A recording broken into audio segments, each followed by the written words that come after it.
Grossi Posse Packer Nation, welcome to an episode of Packast, the podcast where you don't have to be a Packers fan, but it sure does help. I'm your host, Tom Grossi, and today, a matchup that I have had circled ever since it was announced last season. The Green Bay Packers are heading to Foxborough to take on the New England Patriots on Sunday Night Football. And so I thought it was only appropriate that we would go back in time to the very first episode of Packast for the very first guest on the show who just happens to be a Patriots fan. Max, how the hell you doing? Doing great, Tom. How you doing? I'm doing well. I have to say, the fans and myself have been looking forward to this talk for quite some time, and you and I have been going back and forth over the past day or so, as I was completely unprofessional and forgot to send you a list of topics. And I think that the heart of this is that we're going to see a freaking classic on Sunday night. Well, I don't know why your fans would actually want to hear this conversation. It's going to be really depressing for them. Oh, okay. So I guess in the 4 years since we've had you, you've grown some nuts on the air, and so this is going to be spicy already. Thank God. It should be good. Plus, I printed out some stats that you're going to so love. Oh, yes. Well, I thankfully also have some stats, but I didn't print them out because I am trying to save the environment. Good. How many paper towels did you have to use to clean up your dog's piss? Well, yeah, the dog urinated. It was a lot. It was a lot. Mm-hmm. It was. Okay, so it was like saving the environment. It was like The Shining, but instead of blood coming out of the elevator, it was just dog urine. See, typical Packer fan. You're saying, oh, you Patriots are so mean, killing the environment. And you just went through how many trees trying to clean up some urine? I mean, I don't think I went through any tree. I think maybe like a quarter maybe of like a tree. Maybe like a shrub Maybe like a shrub I went through. Okay. Something like that. I wouldn't say it was a full tree. But you know what? I feel like I want to just get based on it, just based on what you just said. The fact that, as a fan base and as a fan of the Patriots, you guys, I want to say I think it's easy to say, are the most hated team in all of football. And while a lot of it, I would assume, stems from jealousy and kind of just envy of the fact that Tom Brady has a Super Bowl for every single one of his fingers on one of his hands, how does it feel for you to be a fan of a team that is so universally hated?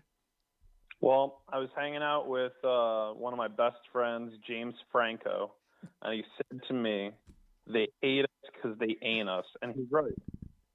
He was 100% right when he said that to me. So just to reiterate, you were talking to James Franco, a very good friend of yours. Yeah, of course. And he replied that they hate us because they ain't us. Okay, so yep. That being said, well, wise words from James Franco. Does it bother you in any way, shape, or form, or do you kind of feed off of it as an evil sponge and it just kind of makes you stronger?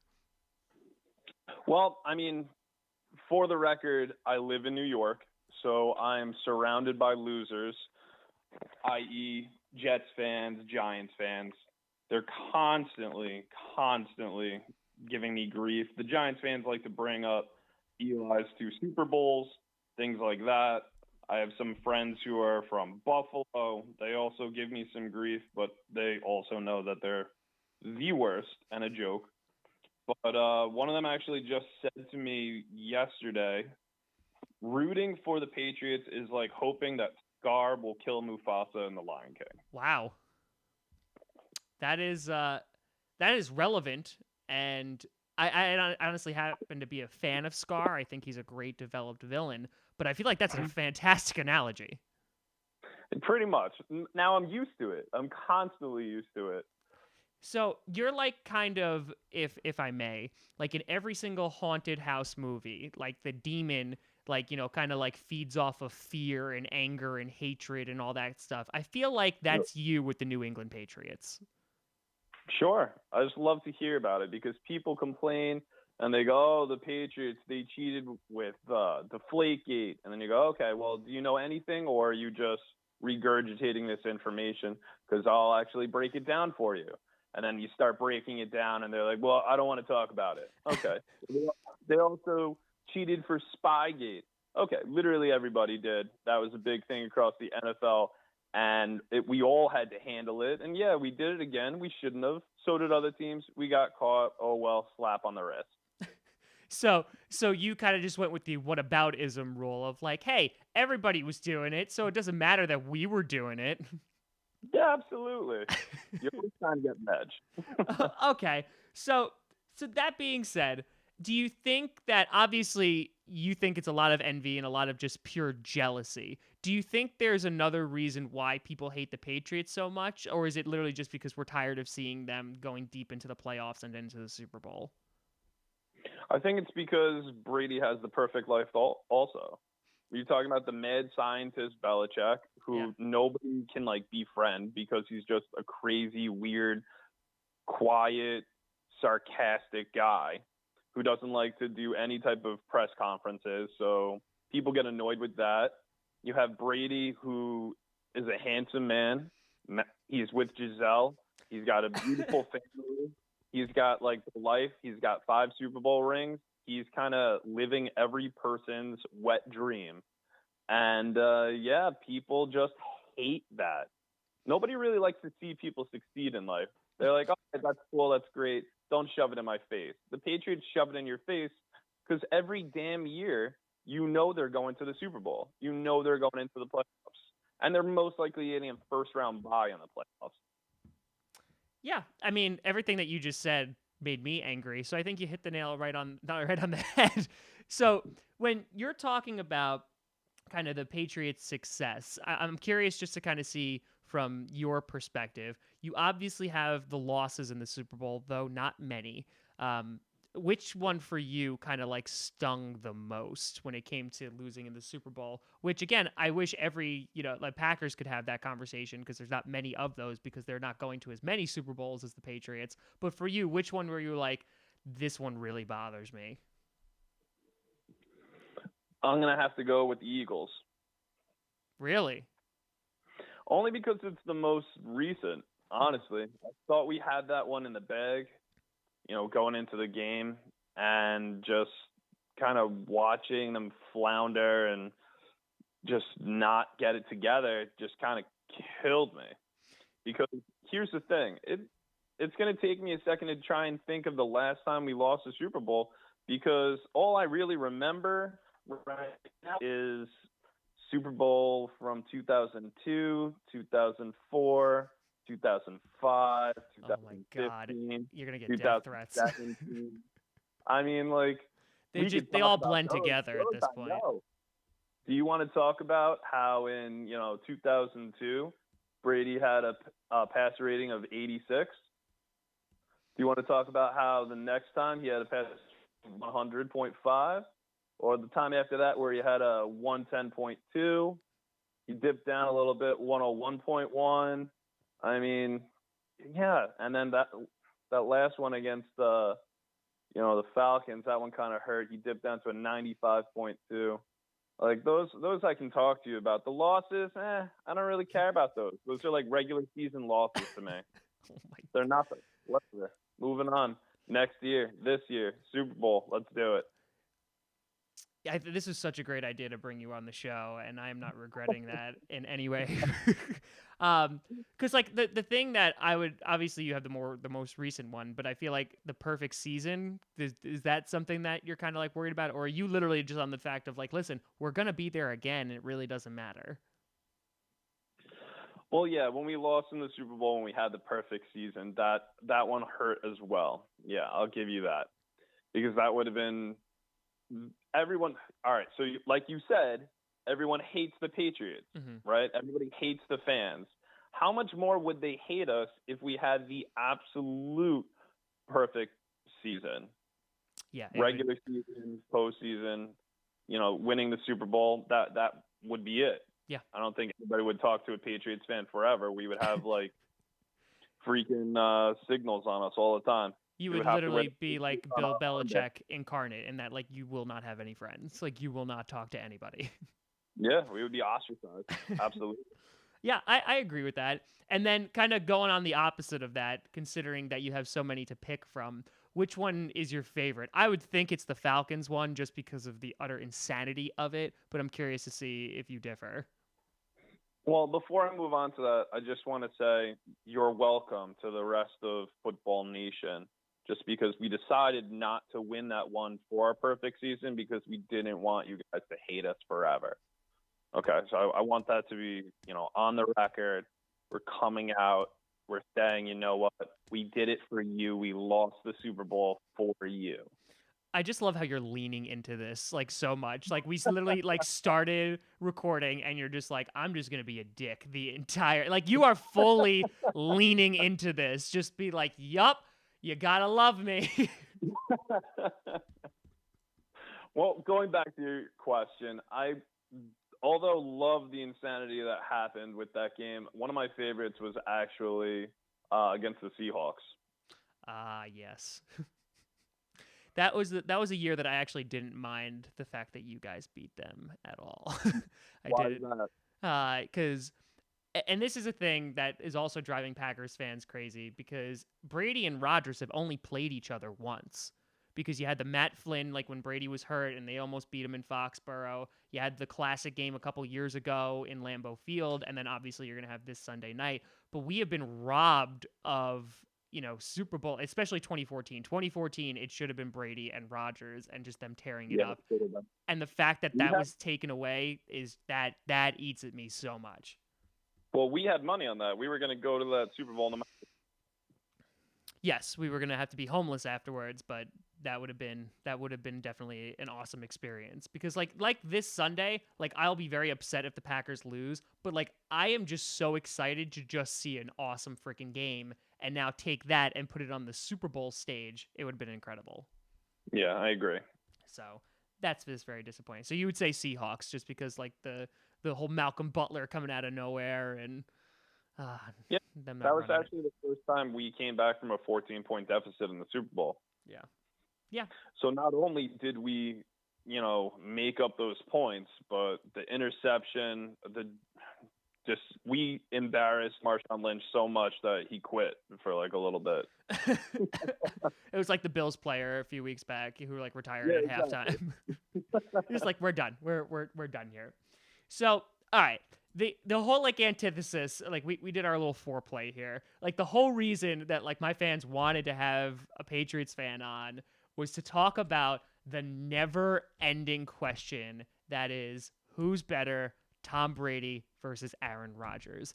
And I did something about this like a year or two back, and the consensus at the end of the day was they're two completely different teams, and there's so many variables to keep account of, whether it's the strength of the conference, the division, the schedule, the defense, etc., that it's almost impossible to compare these two individual players. However, I want to have this conversation with you because I'm curious on what your take is, stats that you're going to use. I got stats. Everybody got stats up the wazoo. Let's get down to it. Who's the better player and why? Well, it's kind of almost a boring conversation. If you really look at it, you're talking about two fantastic quarterbacks, bare minimum. That's from afar. You're talking about two quarterbacks that are going to go to Canton, Ohio, like easy. Mm-hmm. You're talking about the perfect pocket passer, and you're talking about like the other quarterback who's the best of both worlds. Can stay in the pocket, has the big arm, but can also roll out and get yards on his feet. He can make stuff happen himself. Okay, Brady can't really do that. He scrambled for the Bills game like last night. Yeah. Like 8 yards. And it took maybe 37 seconds to happen. Yeah, it took like a majority of like the quarter that they were in. Exactly. So they're completely different. Mm-hmm. I mean, and they also play a team sport. It's not like you're comparing Stephen Curry to LeBron James. It's not like that you can take a 1-to-1. Because if you look at the points per game, the Patriots this year are averaging 29.9. The Packers this year are averaging 25. Mm-hmm. Okay, but the Patriots, for their passing touchdowns, are averaging 2 per game, and the Packers are averaging 1.9. So let's say that's a 2. Yeah. Okay, these stats don't really mean anything. Yeah, okay, Brady's throwing 2 touchdowns a game. Rodgers is throwing 2 touchdowns a game. The points per game, we're, I guess, winning by a little bit, but that also means that our ground game is better. We're finding it other ways. We're allowing 23 points per game. You're allowing 24. I mean, everything's pretty comparable. The completions per game, 24.9. For you is 25.4. These numbers don't mean anything, really. Correct. And what boils down to is the fact that, Tom Brady, in my opinion, is the better quarterback. He's taking people like Jermaine Wiggins, Mark Edwards, David Patton, and, of course, Troy Brown to win a Super Bowl. He's taking Deion Branch. He's never fantastic, really. David Givens, of course, Kevin Falk. I mean, Mike Vrabel even caught a pass in a Super Bowl. Mm-hmm. He's taking, no-name people. He's taking people, he's lifting them up. You're talking about Hogan. You're talking about Edelman. You're talking about Amendola, playoff Amendola, Brandon LaFell. These are all people that are not huge, big names. Mm-hmm. These are just people that he was like, yeah, can you run? Can you kind of catch? Yeah. You're on my team. Let's play. Yeah. So, all right. So in that case, it seems that you're measuring success or measuring, I don't even want to say talent, but like in comparison to Rodgers, the fact that he can take these no-name wide receivers and turn them into not necessarily household names, but at least make them, Super Bowl contenders. Yeah. Okay. Absolutely. And those are from the Super Bowls that we won.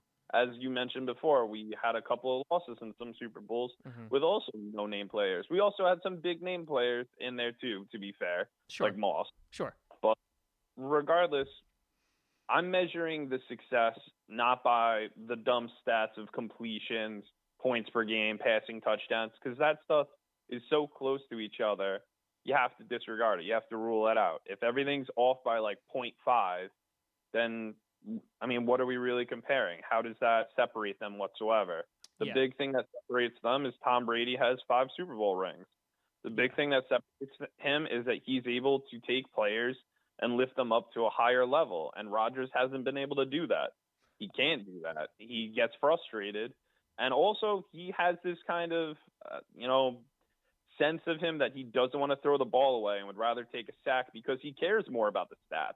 Mm-hmm. Okay. Wait, what? So hold on. You think he cares more about the stats, and that's why he holds on to the ball? I think that part of the reason he doesn't throw it away is he's always trying to make a play, when sometimes the play's dead. Sure, but we've also seen him pull miracles out, and because he's held onto the ball. And listen, I'll be the first one to say that there are absolutely times where Rodgers holds onto the ball too long and he gets stripped or he gets sacked. But I don't think that's due to stats. I think that's just trying to keep the play alive. I don't know. I'm going with the anti-fan theory that Rodgers cares more about his stat line, and that's one of the reasons why he holds onto the ball. Yeah, he's always trying to make a play. So is Brady. So is every other quarterback that's out there. But you have to get rid of the ball. Sometimes your offensive line sucks, as you should know very well at this point, and you just got to get rid of it. Roll out of the pocket, see if you can get something down the sideline, and throw it out. Don't just stand there and hope for a Hail Mary again. Okay, so hold on one second. So, not to mention, the refs might screw you on a Hail Mary again as well. Who knows? Yeah. Anyway, so so then in that case, then, do you attribute the Patriots' success as a whole due to Tom Brady more than Bill Belichick, or is it the other way around, or do you think it's this perfect 50-50 combination? And the reason I ask that is because I would say that the success of the Green Bay Packers 150% completely hinges on Aaron Rodgers. Coaching only works as well as your best player. So you can draft up the best plays, the craziest formations, all these trick plays, awesome routes, what have you. Doesn't matter if you don't have wide receivers to run them, and especially if you don't have a quarterback who can actually pass the ball. You can have the best wide receivers, and if the quarterback can't get the ball out of his hands, can't make those plays, can't get those deep shots, threaten the defense, doesn't matter what the coach is doing. Coach is going to have to figure out another way. That being said, I know what you're going to say. You're going to bring up Matt Castle. I know what you're going to say. You're going to bring up Garoppolo. Yep. Because and that other dude too. Brissett? That one. Yeah, well, he didn't do that great. But regardless. He looked all right. Belichick is great in the way that he uses his players. Mm-hmm. I mean, again, we take no-name players, figure out the best positions for them, best routes to take. We've been holding on to, like, Matthew Slater forever. All he does is special teams. He's amazing at special teams. You know, he knows how to utilize his pawns. But this guy's playing chess. Everybody else is playing checkers. And Brady's playing Bullseye from Daredevil. Like, wow, there was a lot of things going on in that sentence. Yeah, there's a lot going on. That's the point. The Patriots confuse you. That is like they throw like glitter in your eyes and you're like magic. Exactly. David Blaine. Exactly. But again, the coaching's great. That goes hand in hand with Brady's accuracy, his arm strength at like the ripe old age of 57. You know, I think it has a lot to do with Brady. I would say I would have to give him like 75 of that pie. Okay, perfect. So you said that I was going to bring up Garoppolo and I was going to bring up Matt Castle, and I think that those are scenarios in which the Matt Castle one especially, in that a team can go to the playoffs with Matt Castle who can go other places and not have the kind of stats and not have the kind of success that he did in New England. And that would speak more to the system that Bill Belichick has created. But my argument goes even further than that, in that the New England Patriots team has had a better supporting cast built around Tom Brady than Aaron Rodgers. I think it falls to that. Because if you're just looking at like a defensive thing, and I'm not going to look before 2008 because 2008, Brady's out for the season. Rodgers just gets his start, so I think it's kind of irrelevant, the stats before that. But if you look at like 2009, the Green Bay Packers, this is for points per game, like allowed. So the Packers in 2009 are ranked number 15. The Patriots are 6. 2010, which is the year that the Packers win the Super Bowl, they're ranked number 1, and the Patriots are number 8. So they actually had the edge on them in that one. And then in 2011, it's 22 for the Packers, 11 for the Patriots. 13 for the Packers, 11 for the Patriots. 24 for the Packers, 10 for the Patriots. 14 for the Packers, 7 for the Patriots. 11, 8, and then 25 and 1. So every single year, the Patriots, since Aaron Rodgers has been playing, the furthest that they've gone down is number 11.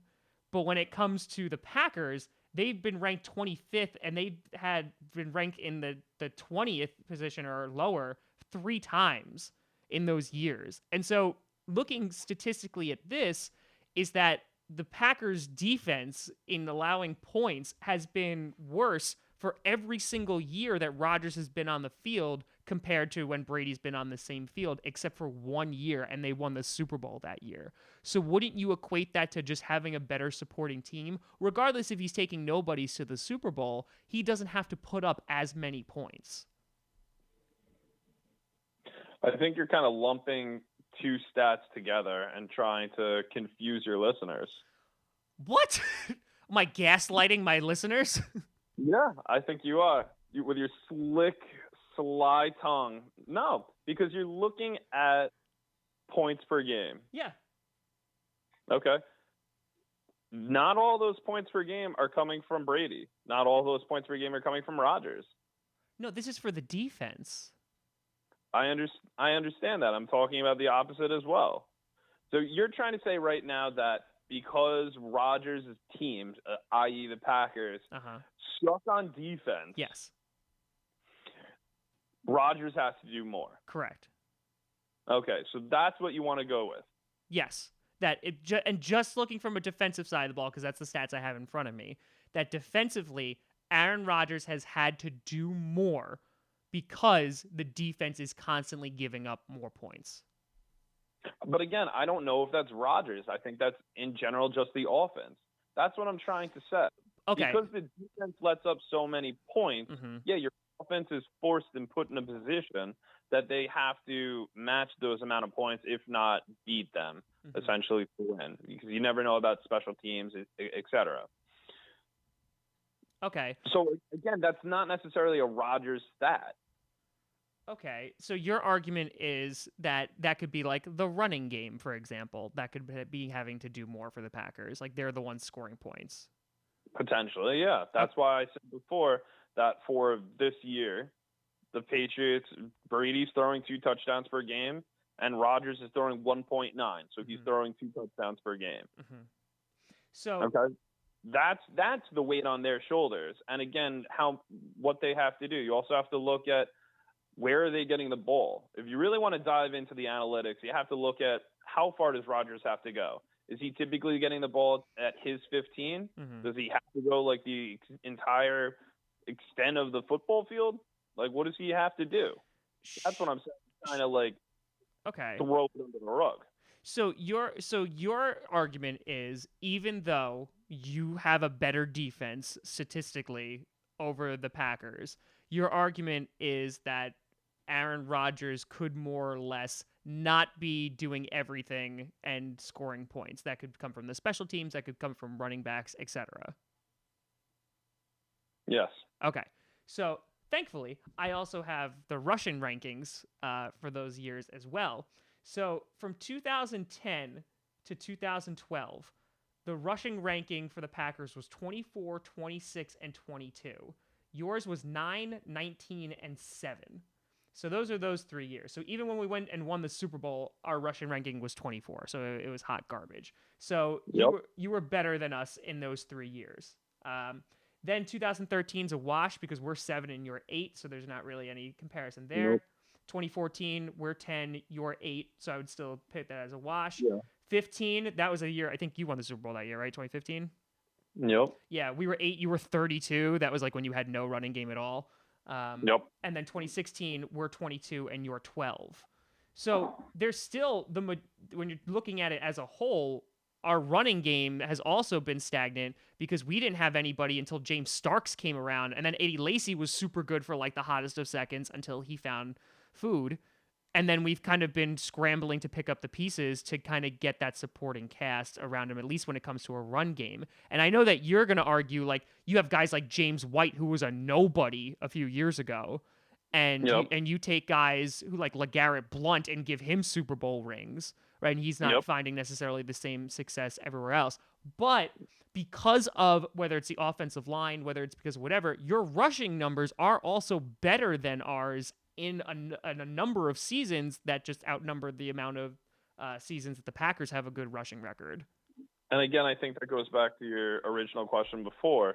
Is it Belichick or is it Brady? Yeah. Because some teams set up the pass so they can run the ball, and some teams set up the run so they can pass the ball. And that sometimes also changes every game they play.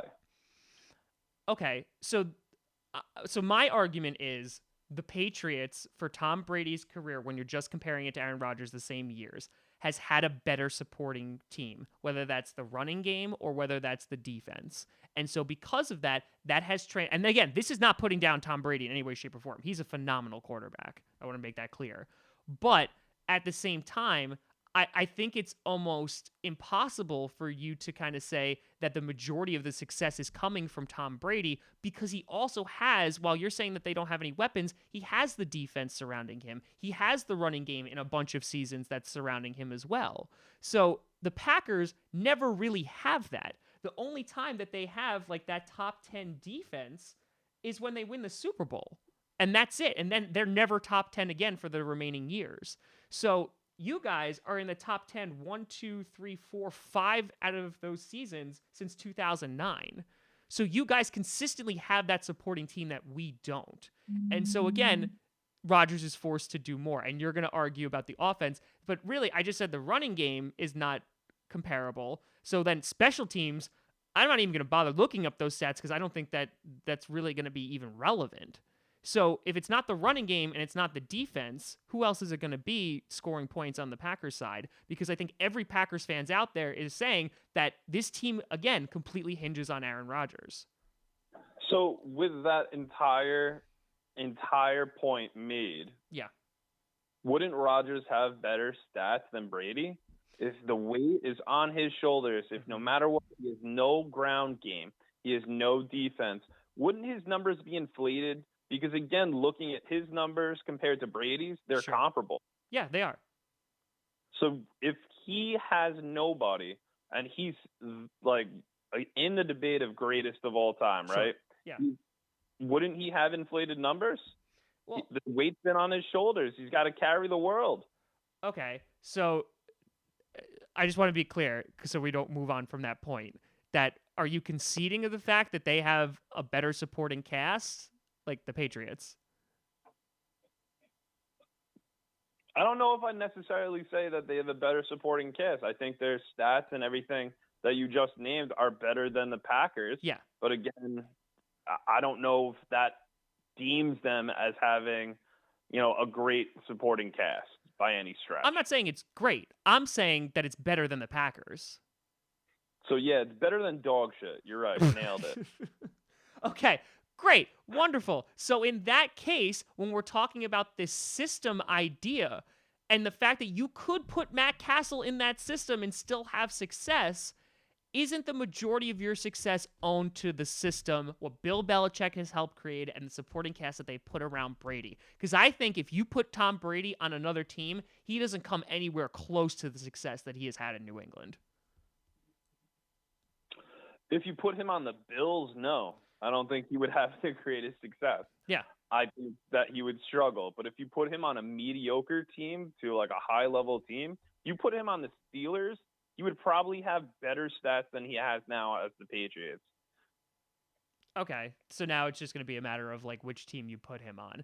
But your argument, because like, so for example, if you switched positions, and I like this question, if you switch positions and you put Rodgers on the Patriots and you put Brady on the Packers, who's going to have the better career? I still think Brady. Really? He's been able to take no-name wide receivers. He's been able to lift up his team. So he's been able to bear the weight and move them forward and inflate everybody. But how can you justify that though when you're the ground game? Because there's no success. There's no success on offense when they know what you're going to do. That's just typical. When it's third and long, everybody stands at the sticks. They know that you're going to do like a screen or you're going to try and pass it deep. And if you do anything short, they stop you. It's easy. It's an easy defensive stance to make. Okay. So if you take somebody and you go, all right, Castle, you're going to be running the ball 2 out of the 3 times, okay? Mm-hmm. But the thing is, we actually have a decent running back who's averaging like 3 yards per carry. So in theory, you really don't have to do that much. Mm-hmm. Is that necessarily the system or is that a supporting cast? Whatever you want it to be. That's fine. So, yeah, he lucked out. He did all right. Belichick knew, okay, this team sucks against the run. We're going to pound the ball against them. Castle, all you have to do is put up like 100 to 150 yards per game, and we'll probably be okay. Sure, that's the system. Sure, that's the supporting cast. Mm-hmm. But, again, if you're really going back to the real crux of this whole conversation, who's better, Brady doesn't have to worry about that. Can he lean on that? Can he lean on James White? Can he lean on Edelman and Gronk? Absolutely. Mm-hmm. He utilizes them. He utilizes Cordell Patterson. He's apparently a running back now because we don't have any running backs, and we're succeeding. Mm-hmm. They're able to take their pieces. Belichick's able to take their pieces. Brady's able to use their pieces. Mm-hmm. Yeah. So isn't that the system then? No, because if Brady's not there, so again, the 2 arguments. If Brady isn't there, so again, the time that Matt Castle took over, the 4-game suspension, that's the system, 100% the system. Yeah. They have to go into overdrive, figure out how the hell are we going to win these games? What do we have to do? Let's look at our opponent and really break it down. There are games where they don't have to worry about that at all. They look at what the defense gives, they send Brady out and go, do whatever you want to do. Brady's making those calls in the huddle. He's making those calls and changing everything at the line. That's why they have so much movement also. And again, the Rams are doing the same thing. The Chiefs are doing the same thing. Whenever one team has success, all of a sudden everybody in the league starts stealing and taking from it. I'm not necessarily saying the Patriots started this idea, but when you move a wide receiver, when you move a running back from one position to another, you go from a shotgun set to an empty back set, you go single back, you go I formation, you just have all these different people moving in and out, in and out. You see that it's man, you see that it's zone on defense. You start calling out the blitzes. You see everything the way Brady does. He's able to change every single thing. One of the reasons that wide receivers that go there have a hard time, one of the reasons that they have a revolving door a lot of times, is because they call a play that's 4 plays, 3 to 4 plays every snap. So Brady's expecting you as a wide receiver to see what he sees. He calls it out. He says something. He changes the play like 3 to 4 times. He identifies everything and says, go. You should know what play we're doing right now because we already talked about it in the huddle. We already planned and strategized on this on practice. If you don't have that person, Castle's not making those calls. Castle is out there, and he's saying, I think that the middle linebacker is blitzing. I think a corner is blitzing. That's as far as he's going. He's not changing it. He's not changing the play. He might change it from a run to a pass or a pass to a run, but that's not what Brady's doing when he's out there. So, yeah, the system can do a lot, and I think that's why people like Castle and, Garoppolo did fairly well, and now Garoppolo's, he's injured, but he wasn't doing so hot before. And if you look at how he was doing at the end of last season, he also wasn't doing that great then either. He was doing better than who was the quarterback before he took over? I honestly couldn't even tell you. I couldn't tell you either. Yeah, no. He was doing better than him, which is one of the reasons. Is it Blaine Gabbert? Was it Gabbert? I think it was Gabbert. It might be Gabbert. It was a nobody, but yeah. So okay, so I understand the point that you're making in that, and again, Brady does a lot of stuff. He's a fantastic quarterback. Don't get me wrong. But at the same time, you could say that Brady's making, 5-6 plays at a time and making audibles and all that great stuff. At the end of the day, both Castle, who might not be changing the play, Garoppolo, who's not changing the play, and Brady, who is changing the play, they're all having success. At the end of the day, they're winning games. And that's really kind of what it boils down to. That would be for 2 different reasons.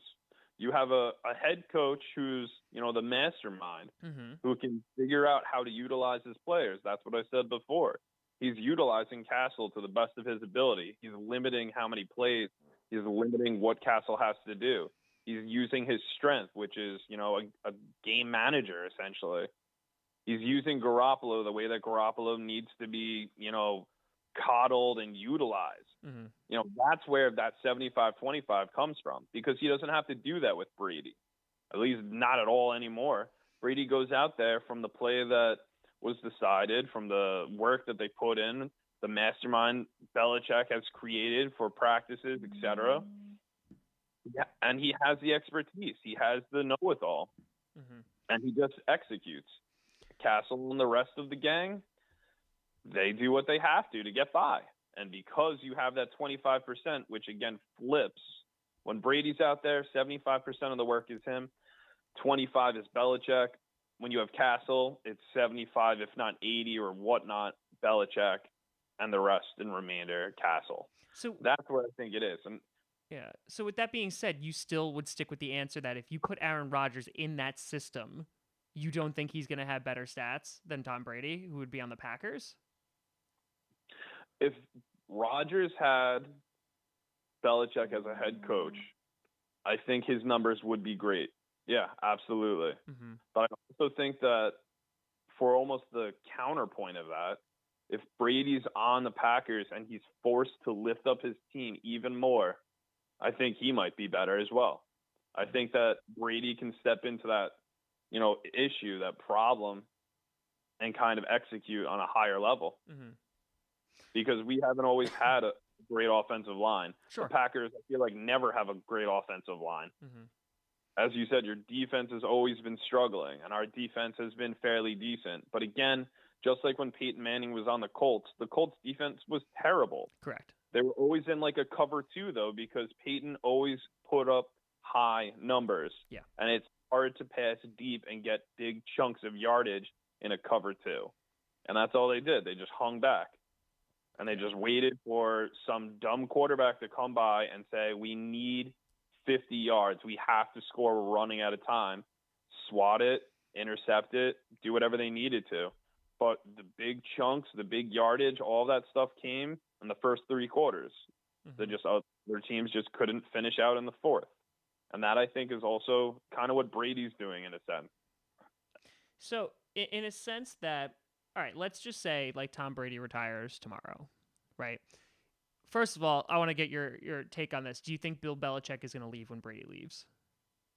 I think that if Brady leaves first, Belichick is going to stay like for 1 or 2 more years to almost prove the point that he didn't need Brady to be as good as he is. I think that that's the fight that he has to have right now. Okay, so that would almost counter what. So you're saying that Tom Brady's career didn't make Bill Belichick's career, or like at least that's the point he's going to try to push against. Yeah. Okay, but in that sense, do you agree with that or no? Do you agree that like Tom Brady's career had made Bill Belichick like without? I think it's a perfect situation. I think they just so happen to be in the right place at the right time. Brady coming in as like Mr. Nobody, Belichick training him up, him sitting behind. Oh my God, I just lost his name. Is that it's not Drew Bledsoe, is it? Yeah, Bledsoe. Yep. Yay! Look at that. There you go. Thank you. Sitting behind Bledsoe. I mean, coming in when they needed him the most, playoffs, everything. Like, that ended up working out. That chip on his shoulder that Brady has always had has definitely helped push him to be where he is now. Belichick, being the mastermind that he is, has definitely helped Brady. But again, there's only so much coaching and help that you can do until, like, the person either hits a ceiling or not. I mean, Brady has surpassed that ceiling. He's good. He's good on his own. That's why I think he could go mostly anywhere and make it work out if he wanted to or needed to. Yeah. But I think Belichick also has to prove that, hey, just because Brady was here for most of my tenure doesn't mean that that's the only reason that we won. Like, I can figure stuff out. I can do it. Now, again, this is going to be really difficult to compare, but how much success, we talked about Belichick, we talked about Brady, how much success do you attribute to the fact that within your division and within your conference, it is usually easier in that you have, every now and then you'll have teams within the AFC East that will steal one from the Patriots, but the majority of the time they're going to win those 6 games. They're usually going to have a home game in the playoffs, if not a first round bye like we were talking about before.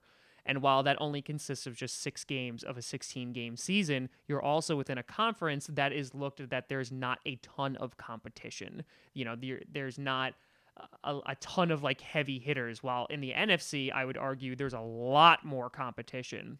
And I'm not going to even really compare this from the Packers to the Patriots, but how much to success, if any, do you kind of give to the fact that the majority of the time, even though you're winning the division, you do have a bit of an easier schedule based on the division you're in and based in the conference you're in? Well, as you mentioned, the 6 games are 6 games. We have 10 more that we have to play. And because we're often winning or getting to the playoffs, our difficulty of schedule is usually balanced out. So we're usually playing the heavy hitters, the ones that were in the playoffs, the ones that have the highest chance of success. Mm-hmm. So I think it kind of balances out that way. If you're looking at the AFC in general, the Ravens are always a pain. So are the Steelers. The Jaguars all of a sudden came around and started becoming like halfway decent, except for recently, which I don't know why that they self-imploded. Yeah. But now you have the Chiefs that are coming through as, almost an unstoppable force. Sure. We just narrowly got out of that game. You have the Broncos are kind of like at the bottom of that list, but still hard. I mean, you still have contenders. There's still people that you have to beat. There's still going to be some closer games. And if we look at the NFC, are you worried about the Giants? No, I would say I'm not really worried about the NFC East at all, but within my division, there's 3 teams that could beat us. Yeah, but the Bears and the Vikings weren't relevant for a while. Sure, and I would argue that the Jaguars definitely weren't relevant. And like that's what I'm saying. Like when you guys went on that run, and obviously still going on that run of like making Super Bowl after Super Bowl after Super Bowl, I would say like the parity within your conference was so low. You obviously had Peyton Manning, but it's like the usual suspects, right? It is the Ravens, it is the Steelers, it was the Broncos with Peyton Manning. And then that's it. And the fact that you're only going to play 2 of those teams in the playoffs because you're usually getting a first round bye means that you literally just have to win 2 games and you are in the Super Bowl. Yeah. So, and you know what I have to say to that? Sucks to be you. so I love how you're just like, we are being very analytical. We are looking at stats. We are using evidence to support our opinions. And now it's just like, they hate us because they ain't us. All right, moving on. Yeah, exactly. Too many stats. It's getting too dry for me. All right. No, I mean, you're absolutely right. You're not wrong in what you're saying there. I mean, they're the usual suspects. But, yeah, the AFC East for us has been a gold mine. I mean, the Bills play hard against us. So do the Jets and the Dolphins. It goes back to your first question, I think. You know, how do I feel being, like, so hated as a Patriots fan? Well, the people that are hated more are the actual Patriots. Yeah. Most teams don't like us. The Bills and Jets hate us. Let's go back to the era of Rex Ryan at the Jets. Yeah. How is that toxic? I mean, they play hard. Even though they can suck up the field and be terrible against every other team, the people or the players and teams within our division, the AFC East, they play extra hard against us because they just want to take us down a peg. Mm-hmm. That's what it is. That's why the Cowboys and Giants fight so hard, and so the Eagles. Like, they just don't like each other. Mm-hmm. There's a natural hatred for each other, which is good to watch and play football for. But, again, the rest of the teams that we have to compete against, yeah, there are 10 other teams. The remainder of our schedule right now are Titans, Jets, Vikings, Dolphins, Steelers, Bills, and Jets again. I wouldn't be surprised if we win out. I got to be honest. Yeah. The Vikings are the only team I'm looking at right now, and the Steelers, that there's a chance that we might not win that game. But again, even looking at that, for the Steelers, we're 11-3 since 2002. The Vikings were 4-1 since 2000. Mm-hmm. You still have winning records against everybody. Like, it's a joke. We're 32-5 against the Bills since 2000. That's crazy. Yeah, that's insane. Yeah, we have amazing winning records. There's a chance we might win out. But again, who are we going to see in the playoffs? As I just mentioned, I wouldn't be surprised if we see the Ravens, maybe even the Bengals. They're doing fairly well. The Steelers. You're talking about, you know, if the obviously Jags, the Chiefs. Yeah. Obviously the Chiefs. And again, we just got through that one. I mean, we're still going against teams that in the playoffs matter. And again, your regular season, in my opinion, as long as you can get to the playoffs, it doesn't matter what your record was at all. I agree. Was that year where the Seahawks won and they had a losing record? Yeah. And then like you had like the Packers like sneaking in on theirs. Like, yeah, I understand that. And so to that point though, you're guaranteed a playoff spot every single year because you're going to win your division. We're going to win 6 games. But you're going to win your division, you automatically get into the playoffs then. So even if you go 6-10, you know, and win your division, it's really not going to matter because those other teams are garbage. Yeah, but again, if we're going 6-10, that's great. We got to the playoffs, but I really hope we can pull that around because a team that's going 6-10 into the playoffs is not necessarily one of the better ones. Sure. And we have to play every game. We're not going to get that first round bye. Yeah, no, absolutely. I completely agree. But what I'm arguing is if you're saying that once you get to the playoffs, it doesn't really matter anymore because everybody's record is the same, right? Like essentially it's just like win out and that's it. Absolutely. So if you're gifted that every single year, how much of your success do you owe then to your division of it being a gold mine and giving you that opportunity season after season, even though you're winning a lot more than 6 games every season? Like, you essentially, like, I feel like you have that as a fallback. You're like, hey, we might lose 5 games this year, but you know what? At least we're going to win our division and we know we're going to be in the playoffs. Yeah, absolutely. That's a great crutch to fall back on, which is one of the reasons why in the beginning of the season, if we run into any trouble and we're not looking that great, we still have that crutch. Yeah. And that's typically what happens for the Patriots. Going back like a couple of years, usually in the first like 4 to 5 games, we're pretty even. We're like 2-2, 3-2. It's kind of 2-3. Yeah.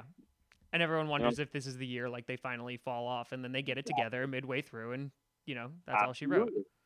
Absolutely. But again, even if we didn't, you're saying that using the AFC East as the crutch. Sure, yeah. And then we would have to lean more on Belichick. Yeah. Because he would have to figure out some crazy stuff for it to work out. Yeah. And then just to bring that full circle, I argue that even obviously the NFC North over the past couple of years has gotten more competitive, but it hasn't always been that way. But, no, definitely not. Yeah, no, definitely not. But I would argue Rodgers doesn't have that let me lean on Mike McCarthy's scheme. You know what I mean? Like, he doesn't have that backup of, okay, you know what? Like, our defense can take care of this game this time, or our running game can take care of this game this time. In his career, he really hasn't had that. So while you may have a down season, you could be like, hey, I have this awesome system that's going at 25%. It could pick me up, right? If Brady's having a down year, the system can kind of fill in the gaps in order to be successful. Rodgers doesn't have that. So my question to you is, who would you like as a head coach? Oh, Belichick all the way. 100%. That's not even a conversation. Well, so look at all the NFL, because I'm not a huge fan of McCarthy. I don't think that he does enough to support his team. I got to be honest. Okay. Let's even dip into the fact that he got rid of Clinton Dix. Sure. I don't really care that he got rid of Ty Montgomery. Who gives a crap about that? Okay. But again, what is he doing right now to really help Rodgers? Me and you have talked about this over the years. Sure. He's not necessarily doing anything for the defense. He's not solidifying the defense and taking some of the weight off of Rodgers. Well, he does that in the draft. Well, he attempts to do it. Yeah, Rodgers every year has to come out and spell relax. Sure, but what I'm saying is that when he's like the defensive help, that's not 100% true though, because like he drafted cornerbacks obviously back to back this year, but he did that also with Randall and Rollins like back in 2015. Like the majority of our first round picks have been on the defensive side of the ball. Unfortunately, like not all of them have worked out. It looks like these are going to work out, but that hasn't been like the kind of the theme that's been going with this. And so you kind of shifting blatant to your scouting crew. I mean, I think that's a mix of, Ted Thompson's picks while he's picked obviously some gems, like, your Clay Matthews, your David Bakhtiari in the later rounds, you get your Devontae Adams, your Jordy Nelson, your Randall Cobbs, your Aaron Rodgers, you get all that. And like, you build a team around those guys. But at the same time, not all of his picks have been gold, especially in the earlier rounds. We usually find that value of like David Bakhtiari, who's one of the greatest left tackles in the league. He's found in the later rounds. And that's what I loved about Ted Thompson. But he's also gotten criticism of the fact that like he's not aggressive in free agency. He's not going out and getting those big names to help Rodgers. And that all doesn't fall on McCarthy because he's not the ones who are going out and like getting these players. That's the scout team. That's, the GM, etc. So it's not all on McCarthy, but I understand the fact of, I think kind of so what going. Is McCarthy doing? What is he doing to help your team? Because my scout team picked Tom Brady 199. Mm-hmm. They found great value in the 6th round. I don't want to brag, but we found Brett Huntley. So like, it's kind of a wash. Like obviously, yeah, you're right. Two fantastic quarterbacks. But so like you're asking the question of like, what does McCarthy do for this team? Correct. When it comes to play calling, I mean, it's rough. I think it's definitely rough, but I guess he provides at least consistency to that era, he and Rodgers work well together. And obviously, there's the rumors that, Rodgers and McCarthy are butting heads and things like that. I think that's just the relationship that they have. But I think that Tom Brady and Belichick. Yeah, I think that the relationship that you see between Brady and Belichick is unique in the sense that I'm completely agreeing to your point that they both bring such talent to the table that they just work flawlessly together. You're right. And I've said this for years, Aaron Rodgers has covered up how bad the Packers have been. In that he literally and yes, and I think that slightly goes with Mike McCarthy, but it's, in my opinion, it's the devil in that I don't know who's out there to replace Mike McCarthy and potentially make things worse. And I don't know if that's a good enough reason to keep Mike McCarthy, but that fear of the unknown makes it understandable that he's staying there. But yes, is play calling stagnant? Yes. Has he made some issues or decisions in the past that have cost them games? Yes. But at the same time, he's one of the most successful coaches in the past however many years. And while I do think that a lot of that is attributed to Aaron Rodgers, I think McCarthy is a part of that too. I think it's almost ignorant to say that McCarthy has done nothing to support the growth of Aaron Rodgers. But at the same time, it's also ignorant to say it the other way around. So I'm asking the same question you asked me. I'm sitting here saying that the reason that they're winning their games is 75% Brady, 25% Belichick. Mm-hmm. I also mentioned that Belichick definitely helped Brady become who we know as Tom Brady, the success story, etc.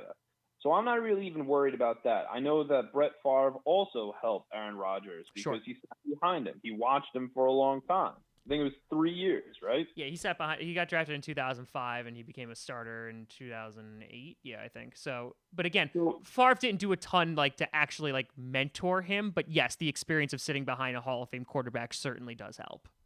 Absolutely. So what I'm saying is, what are your percents here? What's your percentage?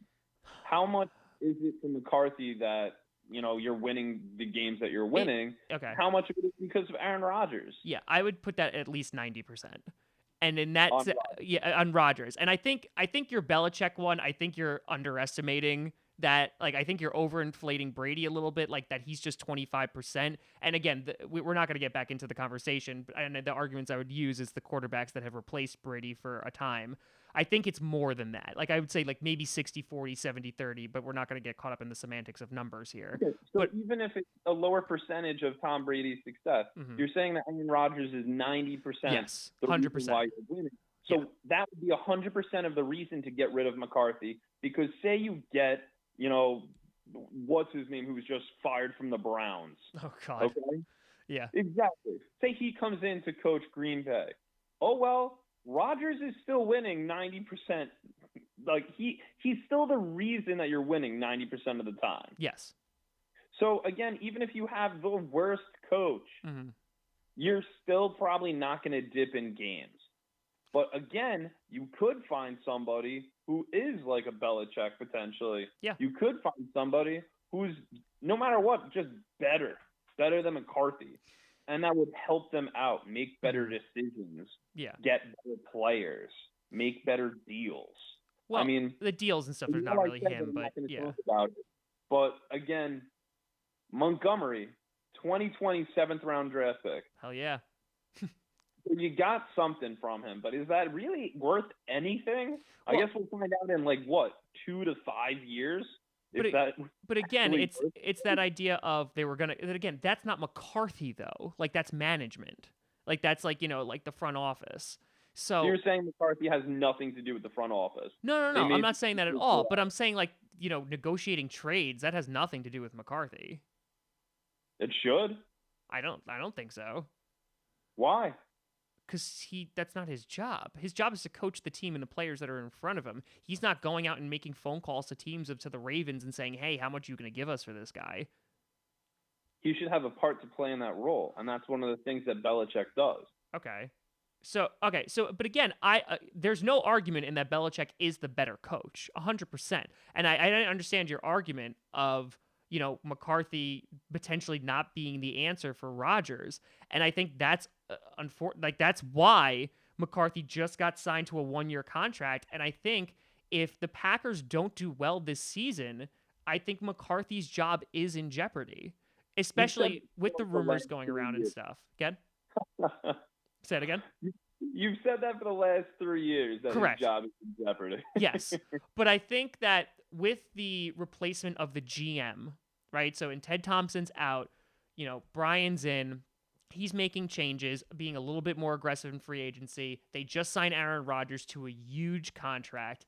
They want to win freaking Super Bowls. And I think it's to the point where the fact that they're allowing people to either come in or leave, that it's not shut up and go time, but the fact that you have arguably the greatest quarterback playing right now, obviously you and I will differ on that, but you need to be able to show something. And I think the consistency that the Packers have made the playoffs, that is obviously something to show for it. And, they've gotten to 2 NFC championship games in the past however many years, like in the past 5 years, and that's all well and good. But I also had this conversation with a Lions fan in that when it comes to the Patriots, I feel like have just set the bar so unimaginably high. You're never going to see a team like the Patriots again. That's my honest opinion. Like, you're never going to see a Brady-Belichick duo that has 5 freaking Super Bowl rings. I don't think you're going to see that, if ever, if not that anytime soon. And so because of that, they are the new benchmark. And if teams like Aaron Rodgers and the Packers aren't meeting that benchmark, it's considered a failure by the fans. And I feel like that's almost unfair because you guys are in such like the perfect storm of a unique position in which you have an incredibly talented quarterback, an incredibly talented head coach, a weak division, all the things we've talked about, that it's basically said, okay, guys, let's try to be the Patriots, but there's not a team out there that's going to be the Patriots.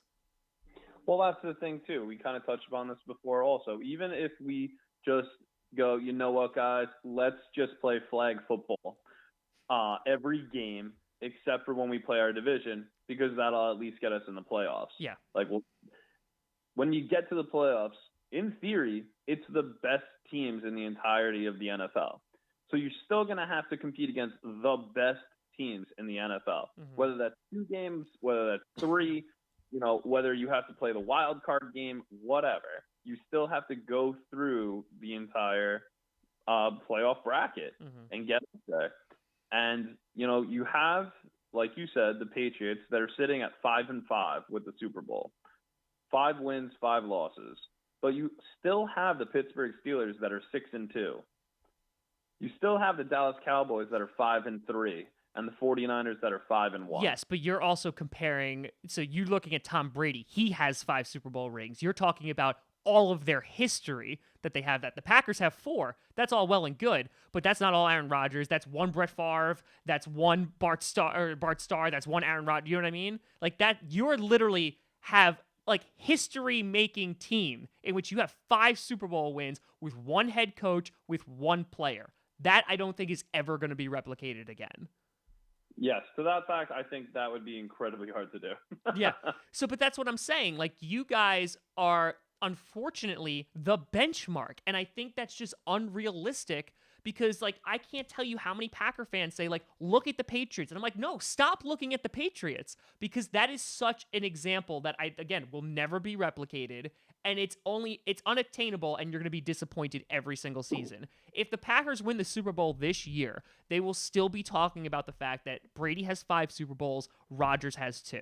And they will constantly talk about that. So unless Aaron Rodgers goes on a tear and wins the next 6 years and wins those Super Bowls, that conversation's never going to end. And that's why I think like the Super Bowl conversation is almost dumb, like the ring one, because then you're basically saying that like Eli Manning's better than Dan Marino. You know what I mean? That's why I don't like measure that as success. But for a lot of fans, they go, okay, Super Bowls. That's the only measure of success. Well, I think all of them are parts of the measure of success because what's the point of having an all-star quarterback if he can't win a Super Bowl for you? Yeah. Well, I would argue it's being in the running. In Marino, absolutely. There's not a chance in hell. But still, it's, how did they get there? What did they ride in there? It wasn't Eli's arm. Yeah. Yeah. So again, you have to look at all of it. You can't just look at like a small snapshot or a couple of stats here and there and say like, well, technically Dan Marino doesn't have as many Super Bowl rings as Eli. You have to look at everything. You have to look at what each player did and what they contributed to their team. I agree. And that's what we were trying to do before in like comparing Tom Brady and Aaron Rodgers. Again, but that's impossible. I think it just boils down to impossible because I'm going to sit here and say their stats are comparable and that Brady has more rings. And what he's been able to do in his time span, you know, as a Patriot is something that you can't compare, which you also said you can't compare that. You can't use that as a measuring stick. I agree. So that I think is conversation over. Brady wins. Okay, wait, what? You're just like, yeah, no, oh man, I gotta go. I have a call. So you were talking about before. We'll kind of wrap it up. The season predictions. You think that it's very possible for you guys to win out. You mentioned all the other teams like the Vikings, like the Steelers, etc. But you didn't, I noticed, mention the Green Bay Packers this Sunday. So while you think that you could potentially win out, and I think the Patriots definitely could. What are you looking at this Sunday? Do you think it's going to be like a classic game? Do you think the Patriots are going to blow the Packers out? Because a lot of Packer fans thought going into LA that, you know, the Rams were just going to roll over them, and it was a much closer game, one that we could have potentially won if it wasn't for some terrible decisions. And I'm curious to get your take on it from a Patriots perspective. You know, they're playing in Foxborough. It's Sunday Night Football. You know, how do you see this game going? Before I answer that, you know, I'm having a really bad time with my memory right now. What was that bad decision? There was two. There was running Aaron Jones out of the end zone and not throwing a slant and, you know, potentially giving some room for Rodgers and getting a safety, which kind of just cut the lead, and then they scored a touchdown, and, you know, it was 10-8 at the end of the half instead of 10-0. And then there was also the decision of Ty Montgomery to run out of the end zone and fumbled the ball. That was the one that I was really getting. That one. That one's the one. So, hey, that's the thing too. I can't even be like, hey guys, remember like the perfect season you lost? Because you're like, yeah, that's fine. I have 5 fucking Super Bowl rings. So like, I can't even like. That's the thing. That's what I mean by it's unobtainable. You can't compare these two teams because you guys are so freaking good, and it's infuriating. And that's what I said. They hate us because they hate us. That's what James said to me. And you know, he's right. Oh my God. You know what? Yeah, I get it now. I get that. You know what? And usually I kind of try to defend you guys. You know what? That's never happening again. No, but that's the big problem. It's everything that you just said about the Patriots. It's unobtainable. And that's what people get upset about. It's almost impossible to do or replicate. Yeah. So, I don't know. But the whole Ty Montgomery thing, do you believe what he said? That his head coach, the coaches, did not tell him to kneel it. No, I believe Mike McCarthy by saying that he told him to kneel it. I 100% agree. I think he did a selfish move. I believe it too. Yeah, I don't believe Ty Montgomery. And I like Ty Montgomery as a player. I think the fact that he had a diminishing role and that he's essentially in limbo or was in limbo on the team didn't help. Limbo. Oh, good God. Now, we've been on this conversation too long that we're diving into puns now. Tell me what you think about Sunday night. Well, again, it's one of the things that I'm most worried about is this bye week. This bye week coming up, we have 2 of them. You know, the one this Sunday and then the one in 2 weeks after the Titans game. I'm worried about them. I can't wait to fucking destroy you on Sunday. Like, I can't wait for it to be like 42-12 and just it's never going to happen. But you know what? For right now, God, I really hope it does. You invited me as a guest on your show. I'm trying to, you know, give you my point of view. Gronk, I'm worried about him. He hasn't had a big role in the past couple of games. He's been hurt. Sometimes he goes out on his party boat. He might be on his party boat this Sunday. He might be on his party boat in 2 weeks. You never know. You need to keep these players accountable and, you know, ready for the playoffs. Sometimes I wonder why we're friends. I question our relationship. Tell me about Sunday, damn it. All right. So the Packers game. Yeah. No, I'm not really that worried. I love how we're like, man, this is gonna be like the toughest, one of the toughest challenges of the season. You'd be like, yeah, just another speed bump on the road to the Super Bowl again. Yeah, pretty much. Because here's the thing that you're gonna say is so shitty of me. If we lose to you, who cares? Who really cares? We're 2-2 with you since 02. All right, so Tom Brady's never somebody beaten Aaron Rodgers. guess what? No, you beat us last time. You're right. Tom Brady has never November beaten Aaron Rodgers. 2014. Tom Brady You won has 26 to never 21. beaten Aaron Rodgers. Yep, I know. Okay, I just want to make That's sure. crazy. I just want to make sure that the audio is coming out okay on that one. Okay, good. No, you got it. 24 of 38 for 368 with 2 touchdowns, no interceptions. That was the game he played against Brady. Yep. I mean, Brady only put up 245 with 2 touchdowns and also no interceptions. It's crazy. They had a good game. I expect literally the same. 26-21, except, and you know what? I would put money on that just for shits and gigs. That the Patriots, being the big trolls that they are, beat the Packers 26-21, which is exactly the same score when Rodgers beat Brady. Well, in that case, I say that the Packers beat the Patriots 19-0, just to rub it in the fact that they didn't have their perfect season. Yep, you're right. Perfection. They're like about to like go for like 2 points, and they're like, you know what? No, let's kneel it here. Let's just stick with 19. Yeah, you're right. I love it. But Max, this has been a talk. This has been an experience. I don't know if there's gonna be anyone listening by the time that this rolls at this point, because they're just like, hey, I'm gonna find out where Max lives, and let's see how confident he is. Don't do The that. white pages, man. You got to look up the white pages as a lot of information. All right, so Max's social security number is the following. But Max, thank you so much for coming on the show. I would wish you luck, like I do on for all the other fans for the rest of the season. I'm not gonna though. You know what? You're such a pompous douche. I'm just gonna kind of leave it at that and just be like, "Yep, I hope you have a season." Tom, I appreciate everything, and I appreciate that you're not, wishing us luck, because we don't need it, and we already have so much. So, I would feel greedy if we took that from you. Spread the and wealth. Again, we don't want to like crush your dream or soul. So again, we might even throw you a bone this game coming up, because we might see you in the Super Bowl, and then we'll want to annihilate you or humiliate you like we have in the past couple of Super Bowls. Not us. I was gonna say not against us, but yeah. Exactly. Because if I'm not mistaken, the last time that the Patriots and Packers played in the Super Bowl, I'm pretty sure that was Super Bowl 31, and I'm pretty sure we won that one. Super Bowl 31. Yeah, Wow. Yeah, with Brett Favre, yeah. Yeah, it's crazy. There's so much of a loser, and you remember that. This guy was quoting Super Bowl wins with passer ratings in the beginning of this show. Do you want to talk about 84.6 or do you want to talk about 92.2? So get the hell out of here, this loser. I'm done. I don't even know why I'm entertaining this. Get out of my house. So it was great talking to you. Thanks for coming on the show.